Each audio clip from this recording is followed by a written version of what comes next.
हाँ जी, बिल्कुल। कराची में आज सुबह से ही वक्फे से हल्की बारिश का सिलसिला जारी है, जिसके बायस कराची का मौसम खुशगवार हो गया है। महकमा मौसमियात का कहना है कि मानसून का मजबूत सिस्टम कराची में और हैदराबाद में आज पहुंचेगा, जिसके बायस कराची में अगले 3 दिनों के अंदर 150 से 200 मिलीमीटर बारिश होने का इम्कान है।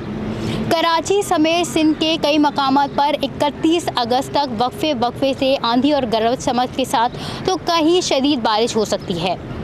महकमा मौसमियात का ये भी कहना है कि डीप डिप्रेशन का शुमाल मशरकी बहरे अरब में आने के बाद समंदरी तूफ़ान बनने का इम्कान भी है। सिस्टम के बायस समंदरी तूफ़ान अपनी शिद्दत बरकरार रखते हुए देर रात या कल सुबह तक सिंध की साहिली पट्टी तक जो है वो आ सकता है। दूसरी जानिब चीफ मेट्रोलॉजिस्ट सरदार सरफराज का कहना है कि समंदरी तूफ़ान बनने की सूरत में इसका नाम असना रखा जाएगा। सिस्टम के बायस समंदर में तूग़यानी रहेगी और 50 से 60 किलोमीटर फ़ी घंटे की रफ्तार से हवाएं चलने का भी इम्कान है। जी।